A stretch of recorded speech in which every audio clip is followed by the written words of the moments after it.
तो अब पढ़ेंगे इसकी विधायी शक्तियाँ, किसकी, राष्ट्रपति की विधायी शक्तियाँ। तो राष्ट्रपति विधायी शक्ति क्या है, राष्ट्रपति संसद का कैसा है, अभिन्न अंग है। ये बड़ा इंपॉर्टेंट है कि राष्ट्रपति संसद का कैसा है, अभिन्न अंग है।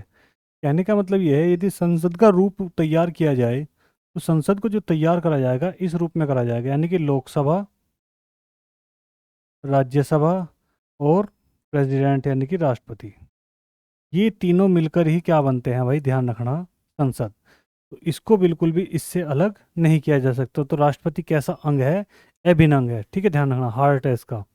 संसद के सत्र को आहूत करने, सत्रवासन करने, लोकसभा भंग करने की जो अधिकार है, संबंधी अधिकार है, वो किसके पास है, सब के सब राष्ट्रपति के पास है। किसी की भी बैठक को क्या है, रोक सकता है, लोकसभा को क्या है, भंग कर सकता है, बीच में रोक सकता है। ये बड़ा इंपॉर्टेंट है, यहाँ से क्वेश्चन बन सकता है। अभिभाषण, अभिभाषण ये क्या है कि प्रथम सत्र होता है, जैसे कि प्रथम सत्र यानी कि जो शुरुआत होती है किसी भी सत्र का, मतलब मैं कह सकता हूँ बैठक। यदि मैं बात करूँ सत्र की तो यहाँ ध्यान से समझेंगे, सत्र कितने प्रकार के हैं। तो सत्र ध्यान रखना भाई, 3 प्रकार के हैं। कितने, 3 प्रकार के। तीनों समझ लेंगे ध्यान से। नंबर 1 बजट सत्र, फिर है मानसून सत्र,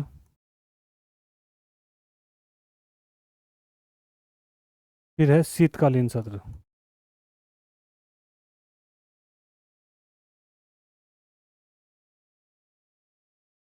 ठीक है, ये सब के सब आपके क्या है, सत्र है। बजट आपको पता है कब से शुरू हो जाए, फरवरी से, और ये 4 महीने चलेगा, फरवरी, मार्च, अप्रैल और मई। फिर एक का क्या होगा, अवकाश होगा बीच में, फिर क्या आ गया, जुलाई। फिर ये जुलाई से शुरू होकर 3 महीने तक चलेगा, तो कब तक, सितंबर तक। फिर 1 महीने की छुट्टी, फिर ये कब तक चलेगा, नवंबर और दिसंबर। ये आपके टाइमिंग भी है इसकी चलने की। तो सत्र जो है हमारे कितने प्रकार के हैं, 3 प्रकार के हैं। तीनों का नाम मैंने लिख दिया, बजट सत्र, मानसून सत्र और शीतकालीन सत्र। तो यहाँ अभिभाषण की बात ये रही कि प्रथम सत्र जोन सा भी चलेगा, जिस भी टाइमिंग की बात होगी यहाँ इस टाइम के हिसाब से, जोन सा भी सत्र यहाँ से स्टार्ट होगा, तो उसके लिए क्या होगा, अभिभाषण होगा, यानी कि बोलने का जो कार्य होगा वो अभिभाषण होगा। और अभिभाषण जो तैयार करता है वो कौन करता है, ये इंपॉर्टेंट है कि राष्ट्रपति का अभिभाषण कौन तैयार करता है।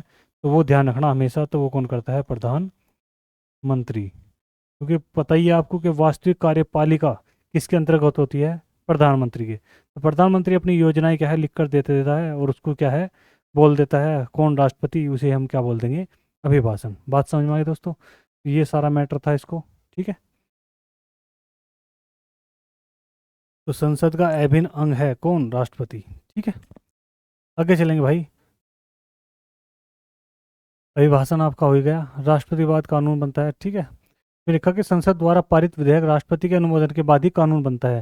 कहने का मतलब ये है, अपनी अपनी क्या है ये संसद, और संसद का आपको पता ही है कि क्या है, 3 अंग है, एक तो लोकसभा, एक राज्यसभा। इन दोनों से कोई भी क्या होगा, प्रस्ताव जो हो क्या होगा भाई, प्रस्ताव क्या है, पास यदि होगा इन दोनों से, प्रस्ताव क्या है, आएगा। लेकिन यहाँ पर कौन है, प्रेसिडेंट इन राष्ट्रपति, जब तक ये कहना क्या करे, सिग्नेचर ना कर दे, तब तक वो कानून नहीं होगा। और जैसे ही वो क्या करेगा, सिग्नेचर कर देगा, तो वो प्रस्ताव क्या है, पास मान लिया जाएगा, और उसको क्या बना दिया जाएगा, कानून मान लिया जाएगा, ठीक है। ध्यान से समझेंगे आगे। इसमें लिखा कि संसद द्वारा पारित विधेयक राष्ट्रपति के अनुमोदन के बाद ही क्या बनता है, कानून बनता है। यानी कि जब उस पर क्या कर देगा, राष्ट्रपति सिग्नेचर कर देगा, तभी उसके बाद क्या बनेगा, वो कानून बनेगा, जो भी वो था प्रस्ताव उसी तरह का, ठीक है। संसद के विधेयक में पेश करने के लिए राष्ट्रपति की पूर्व सहमति आवश्यक है। नए राज्य के, देखो जैसे कि नया राज्य हो, कोई कोई भी क्या है, नया राज्य हो, उसके नाम में, सीमा में कोई भी परिवर्तन करना हो, तो वो सबसे पहले किससे पूछा जाएगा, राष्ट्रपति से पूछा जाएगा, ठीक है, ध्यान रखना। तो ये कौन से क्षेत्र की बात है, यानी कि भाग 1 की, जो मैंने बताया था आपको, संघ राज्य क्षेत्र, वही आ गया। नाम में, सीमा में कोई परिवर्तन करना हो तो किसकी आज्ञा लेनी पड़ेगी, राष्ट्रपति की, ठीक है। धन विधेयक, संचित निधि से व्यय करने के लिए विधेयक, ये अब जो खत्म हो गया, वैसे तो वर्तमान में नहीं है, कार्यरत नहीं है। ये क्या था, एग्लो इंडियन के लिए था भाई, कहाँ पर, लोकसभा में। ये इस बार क्या है, समाप्त कर दिया।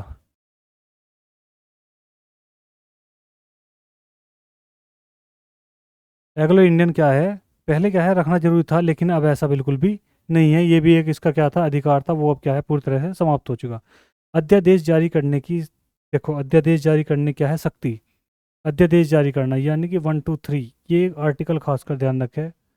अध्यादेश, ठीक है। अध्यादेश क्या है, अध्यादेश का जो प्रभाव है वो कितने समय तक रहेगा, तो प्रभाव है वो है 6 माह, ठीक है। अध्यादेश जारी करना यानी कि आदेश जारी करना, कहने का मतलब यह है। अध्यादेश क्या है, मैं ध्यान से समझा दूँ आपको, लो। अध्यादेश क्या है, तो मैं बात कर रहा हूँ किसकी, संसद की। संसद में आपके दो सदन है, लोकसभा और राज्यसभा। तो कोई भी प्रस्ताव क्या है कहाँ से गया, कोई भी प्रस्ताव जो गया कहाँ पर गया, राज्यसभा में। तो राज्यसभा जो इसे वापस करेगी, राज्यसभा जो इसे वापस करेगी वो कितने समय में करेगी, तो 14 दिन में। कितने दिन में, 14 दिन में। और यदि मैं कहूँ कि दूसरी कंडीशन में, राज्यसभा कोई प्रस्ताव इधर भेजेगी और इधर से वो कितने दिन में वापस होगा, तो वो भी कितने दिन में, 14 दिन है। लेकिन क्या हो रहा कि जब ये भेज रही तो ये पास नहीं कर रहा, और जब ये भेज रही तो ये पास नहीं कर रहा। यदि कभी ऐसी कंडीशन बन जावे, तो ऐसी कंडीशन में क्या है, अध्यादेश जारी हो जावे। या दूसरी स्थिति कब है अध्यादेश जारी करने की, जब कोई सी भी एक सदन सत्र में ना हो, यानी कि जब सत्र में ना हो तब भी क्या है अध्यादेश जारी किया जाए। या कभी भी कोई आपातकाल की स्थिति हो, ऐसी समय भी क्या है अध्यादेश जारी किया जा सकता है। यानी अध्यादेश का मतलब है आधा आदेश, है ना, अध्यादेश मतलब आधा आदेश, यानी कि एक सदन से दूसरे सदन तक पहुंचाना। और उसकी जो अध्यक्षता करता है, ठीक है, ध्यान रखना, उसे बोला जाएगा, उन्हें जब दोनों को बुलाया जाएगा तो उन्हें क्या कहा जाएगा, संयुक्त अधिवेशन। लेकिन यदि दोनों है सदन में, दोनों काम कर रही है, तो अध्यादेश जारी कभी भी बिल्कुल भी नहीं होगा। अध्यादेश जारी तभी होगा जब सदन में एक, सॉरी, जब संसद में एक ही सदन कार्य कर रहा हो, तब उस स्थिति में क्या जारी हो सकता है, अध्यादेश। यदि दोनों सदन कार्य कर रहे हैं तो अध्यादेश जारी बिल्कुल भी नहीं होगा, ठीक है। बात समझ में आई? तो ये चीज़ है। फिर अध्यादेश जारी कर नहीं सकती है, इसमें लिखा हुआ है कि संसद के स्थगन के समय, जब संसद क्या है रुकी हुई हो, अनुच्छेद 170 है, अध्यादेश जारी कर सकता है जिसका प्रभाव संसद के अधिनियम के समान होता है। इसका प्रभाव संसद सत्र के शुरू होने के बाद कितने समय तक, 6 सप्ताह तक, हुई 1.5 माह यानी कि 6 सप्ताह तक रहता है। परंतु राष्ट्रपति राज्य सूची के विषयों पर अध्यादेश नहीं जारी कर सकता। जब दोनों सदन सत्र में होते हैं तब राष्ट्रपति को यह शक्ति नहीं होती है, ठीक है। चलिए, सैनिक शक्ति, सैनिक शक्ति तुम्हें पता ही है कि तीनों सेनाओं क्या है, सर्वोच्च कमांडर अधिकारी होता है। राजनीतिक शक्ति, राजनीतिक शक्ति ये है कि जितनी भी राजनीतिक शक्ति का मतलब है जितनी भी विदेशी, जितने भी क्या होगा विदेशी, विदेशों में क्या है यानी कि संधि, समझौते, नए कार्य, नए कार्य योजनाएं, तो जितने भी होंगे विदेशों में, तो वो सब किसके नाम से है, राष्ट्रपति के नाम से होंगे। शांति संधि समझौते जितने भी सब कुछ होंगे वो सब किसके नाम से होंगे, राष्ट्रपति के नाम से। ये क्या है, राजनीतिक शक्ति इसके पास है, क्योंकि इसके सिग्नेचर के बिना कोई कार्य होने वाला बिल्कुल भी नहीं है। लोकसभा कुछ भी कर ले, राज्यसभा कुछ भी कर ले, जब तक प्रेसिडेंट का सिग्नेचर नहीं होगा तब तक समझ लीजिए कि कुछ भी नहीं होगा। इसलिए इसके अंदर क्या है, राजनीतिक शक्ति भी इसके अंतर्गत है ना, ध्यान रखना। क्षमादान शक्ति, तो ये क्या है, ध्यान से समझेंगे क्षमादान शक्ति।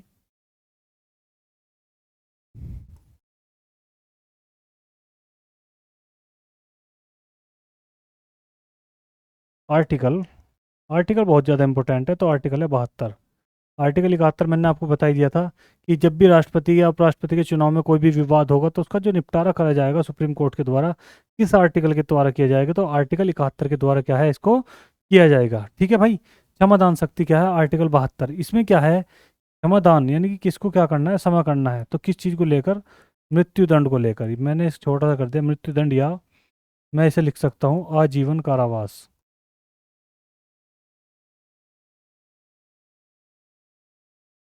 आजीवन कारावास, तो यदि ये किसी को हो तो इन दोनों को वो क्या कर सकता है, माफ कर सकता है, या फिर क्या कर सकता है इसको कम कर सकता है, या फिर क्या कर सकता है इसको परिवर्तन कर सकता है।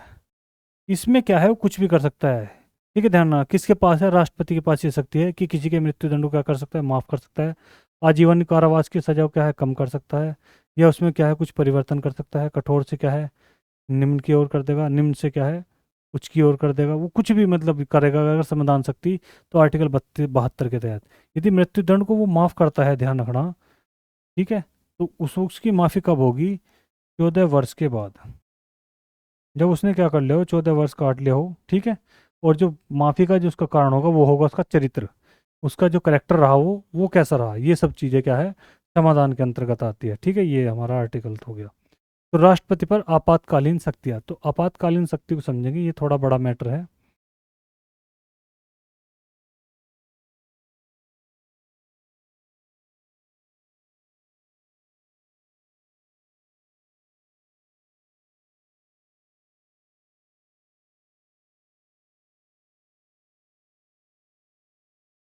आपातकालीन शक्तियाँ ये समझेंगे ध्यान से। आपातकालीन शक्ति जो है वो कितने प्रकार की है, तो वो 3 प्रकार की है, ठीक है, ध्यान रखना। कौन कौन सी है? सबसे पहले है राष्ट्रीय आपात,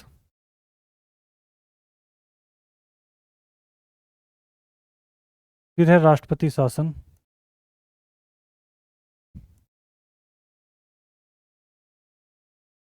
फिर है वित्तीय आपात।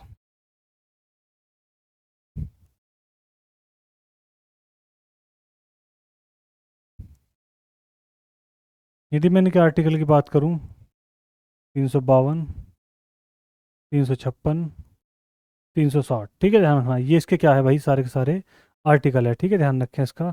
ये क्या है, इसके आर्टिकल यानी कि अनुच्छेद है, ठीक है। तो राष्ट्रीय आपात का मतलब है, राष्ट्रीय मतलब पूरे देश की बात करें, क्या है, पूरे देश की बात करें, ये पूरे क्या है, देश के लिए है, देश हित के लिए है, ठीक है, ध्यान रखना, ये पूरे देश हित की बात है। यदि मैं राष्ट्रपति की शासन की बात करूँ तो क्या है, किसी राज्य में लगाया जा सकता है, ठीक है, या किसी क्षेत्र में लगाया जा सकता है, किसी भी। वित्तीय आपात की बात करूँ तो ये भी क्या है, देश में भी लगाया जा सकता है या फिर किसी राज्य में भी आ सकता है, ठीक है, ये भी किसी भी कंडीशन में हो सकता है। बात समझ में आ गई? तो ये सारा का सारा मैटर क्या है, राष्ट्रीय आपात से है। तो ऐसा है कि राष्ट्रीय आपात अब तक कितनी बार लगाया जा चुका, तो ध्यान रखना, इसका कितनी बार इस्तेमाल हो गया, तो 3 बार। इसका कितनी बार हो गया, लगभग 120 बार, लगभग हो गया, ठीक है, ध्यान रखना, लगभग 120 बार इसका प्रयोग हुआ। यदि मैं बात करूँ वित्तीय आपात की, तो अभी तक नहीं, अभी तक इसका कोई भी इस्तेमाल नहीं हुआ है ना। तो राष्ट्रीय आपात की यदि मैं बात करूँ तो 3 बार लगाया जा चुका, ठीक है, ध्यान रखना।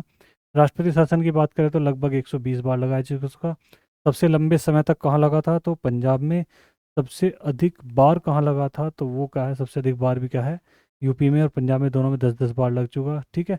सबसे कम समय के लिए कहाँ लगा था, तो कर्नाटक में लगा था, 7 दिन के लिए, ठीक है भाई।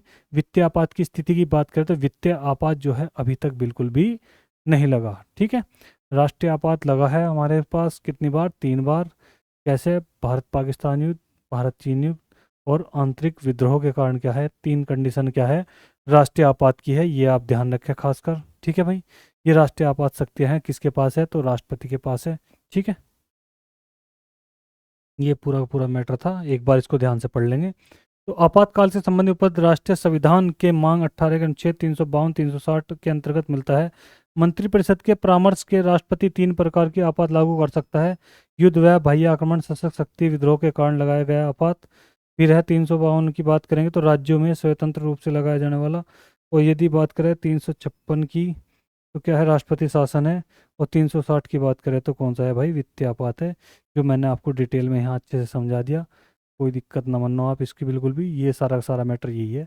मैंने ये बता दिया कि कहाँ पर लगेगा, ये देश में लगेगा, ये किसी राज्य क्षेत्र में लगेगा, ये भी किसी देश या राज्य क्षेत्र में लगाया जा सकता है, ठीक है भाई। इसका ध्यान रखेंगे, ये किसके पास है, जो शक्तियाँ है, राष्ट्रपति के पास है, ठीक है भाई। ये पूरा पूरा मैटर ये था, वीटो पावर का इस्तेमाल, ठीक है, यहाँ लिखा हुआ है वीटो पावर, ये सारा का सारा जो मैटर है वो किसका है, वीटो पावर का। ध्यान से समझेंगे, कोई बात नहीं। मैं आपको कम दिखाई दे रहा होगा कुछ, क्योंकि इसमें क्या है, ब्राइटनेस की वजह से। तो देखो वीटो पावर मैं आपको समझा रहा हूँ। वीटो पावर, ध्यान रखना, इसका जो आर्टिकल है 111, वीटो पावर की जो पुच्छ है, ये भी कितने प्रकार है, तो इसके भी 3 प्रकार है।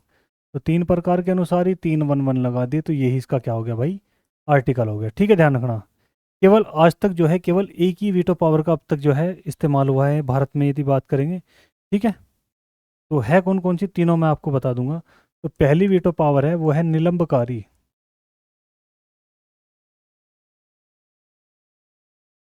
दूसरी की बात करूं, जेबी या पॉकेट। यदि मैं तीसरी की बात करूं तो वो है निरंकुश। Veto power, veto power, veto power. मैं आपको तीनों ध्यान से समझा रहा हूँ कि हमारे यहाँ पे क्या है, तीन तरह की वीटो पावर है, निलंबकारी, जेबी और निरंकुश। वीटो पावर है किसके पास, तो किसके पास है, राष्ट्रपति के। यहाँ ध्यान से समझेंगे भाई। इसमें क्या है वीटो पावर का मतलब, इसमें क्या है, यदि क्या है कि लोकसभा है अपनी, राज्यसभा है, ठीक है। लोकसभा से कोई भी क्या है प्रस्ताव चला, कोई भी क्या चला प्रस्ताव, कहाँ पहुंचा भाई, राज्यसभा में। राज्यसभा कितने दिन के अंदर इसे वापस करेगी, 14 दिन के अंदर वापस कर दिया है ना, 14 दिन में क्या कर दिया वापस। और दोनों के दोनों क्या है, दोनों इस पर क्या है, दोनों सहमत, दोनों के दोनों क्या है भाई इस पर सहमत। लेकिन एक कंडीशन है किसकी, सिग्नेचर की, कि जब तक राष्ट्रपति के सिग्नेचर नहीं होंगे जब तक कोई भी कानून नहीं बनेगा, ये आपको पता ही है। तो जब दोनों चीज पास हो गई, चली गई किसके पास, राष्ट्रपति के, तो राष्ट्रपति ने क्या कहा कि इसको पढ़ा, प्रस्ताव को पढ़ा और इसे क्या कर दिया, पुनः विचार के लिए वापस कर दिया। पुनः विचार के लिए वापस। जब इसने क्या कर दिया, पुनः विचार के लिए इसको प्रस्ताव को क्या कर दिया, वापस कर दिया, तो ऐसी में क्या कहा गया कि राष्ट्रपति ने कौन सी वीटो पावर का इस्तेमाल करा है, तो वो करा है निलंबकारी वीटो पावर का इस्तेमाल किया है। ठीक है, बात समझ में आ गई, क्लियर होगी। ठीक है, बहुत बढ़िया। अब दोबारा से देखेंगे इसको, अगले पॉइंट को। ये तो हो गया आपका कंप्लीट। अब इसको ध्यान समझिए। कोई भी प्रस्ताव था, लोकसभा राज्यसभा दोनों ने क्या कर दिया, पास कर दिया अपनी तरफ से। और किसके पास पहुंचा, राष्ट्रपति के पास पहुंचा। अब राष्ट्रपति का कार्य क्या है, इस पर सिग्नेचर करना है। तो राष्ट्रपति ने क्या करा, इसको पढ़ा और वापस भी नहीं करा, और ना ही इस पर क्या करे, सिग्नेचर करे। ना तो उस पर क्या करे, सिग्नेचर करे, और ना ही इसको क्या करा, वापस करा। तो ऐसे में क्या करा उसने, क्या है,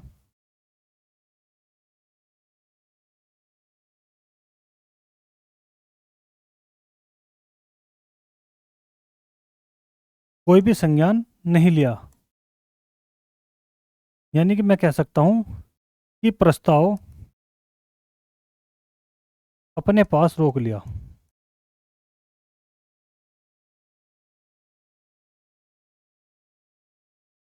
प्रस्ताव क्या करा, अपने पास रोक लिया। तो ऐसी स्थिति में यानी कि जेब में रख लिया, तो उसे बोला गया जेबी वीटो पावर। जिसको जेब में रख लिया गया उसको क्या बोल दिया, जेबी वीटो। ना तो उसको गलत कहा ना उसको सही कहा, उसका कोई रिप्लाई नहीं हुआ, बस अपने पास रख लिया। तो ऐसी को क्या कहा गया, जेबी वीटो पावर। इसका इस्तेमाल हुआ है एक बार, वो किसने करा है, यहाँ ध्यान से समझ लेंगे। तो वो जो करा है वो है ज्ञानी जैल सिंह ने। ज्ञानी जैल सिंह, ज्ञानी जैल सिंह ने करा था भाई इसका प्रयोग, इस वीटो पावर का। किसके लिए, तो वो था, ध्यान रखना, डाक अधिनियम के लिए। डाक अधिनियम के लिए इसका क्या करा गया था, प्रयोग किया गया था। इस वीटो पावर का प्रयोग करने वाले कौन थे, तो वो थे ज्ञानी जैल सिंह। ठीक है, ध्यान रखें भाई इसका। तीसरी बात समझेंगे। कोई भी प्रस्ताव था, किसके पास है, लोकसभा राज्यसभा दोनों ने पास कर दिया, सहमत हो गए दोनों। किसके पास आएगा, तो राष्ट्रपति के पास आएगा। किस लिए, सिग्नेचर के लिए। तो जैसे ही राष्ट्रपति के पास आया तो राष्ट्रपति ने उसको क्या कर दिया, समाप्त कर दिया। यानी कि इसको क्या कर दिया, खारिज बोल सकता हूँ मैं, खारिज कर दिया। तो ऐसे में क्या करा उसने, यानी कि ये तुम्हारा प्रस्ताव क्या है, गलत है, तो इसको खारिज कर दिया। तो उसे कौन सी पावर बोली गई, निरंकुश वीटो पावर उसको क्या है कहा गया। बात आपके बहुत अच्छे से समझ में आ गई कि वीटो पावर है क्या। ठीक है, तो वीटो पावर तीन प्रकार की है। आर्टिकल उसका क्या है, 111। तीनों का आपको पता लग गया कि भारत में किस राष्ट्र वीटो पावर का इस्तेमाल किया गया था पहले। तो वो करा गया था जेबी वीटो पावर का। किसने करा था, तो ज्ञानी जैल सिंह ने करा था। किस लिए करा था, तो वो क्या था, डाक अधिनियम के लिए क्या था, महिला डाक अधिनियम, जो अब जाकर लगभग क्या है, चला है। तो ये सारा का सारा मैटर क्या था आपका, वीटो पावर का था। ठीक है भाई, ठीक है। ये तुम्हारा सारा का सारा मैटर क्या था भाई, ये लिख रखा, जेबी वीटो पावर का प्रयोग उदाहरण 1916 में किसने कर दिया था, ज्ञानी जैल सिंह द्वारा क्या कर दिया गया था, डाक अधिनियम के लिए, विधेयक के लिए करा गया था। ठीक है, तो ये सारा मैटर आपको मैंने समझा दिया, जिसमें राष्ट्रपति ज्ञानी जैल सिंह ने कोई भी निर्णय नहीं लिया है ना, तो जेब में रख लिया। अब देखें इसमें क्या लिख रखा कि राजेंद्र प्रसाद क्या थे? प्रथम राष्ट्रपति थे, लगातार 2 बार राष्ट्रपति बने। राधा कृष्णन क्या है? 2 बार उपराष्ट्रपति, 1 बार राष्ट्रपति बने। केवल वीवी गिरी निर्वाचन के दूसरे चरण की मतगणना करनी पड़ी। केवल नीलम संजीव रेड्डी एक राष्ट्रपति ऐसे हुए जो चुनाव में हार गए, फिर बाद में क्या है निर्विरोध चुने गए। भारत की प्रथम महिला राष्ट्रपति कौन थी? तो कौन थी? प्रतिभा देवी सिंह पाटिल है। ठीक है, ध्यान रखना। ये सारा का सारा मैटर दिया हुआ है आपको राष्ट्रपति के बारे में। राष्ट्रपति के बारे में अभी आपको डिटेल से समझाऊंगा, ऐसी कोई बात नहीं है, एक एक राष्ट्रपति के बारे में समझाऊंगा। ठीक है।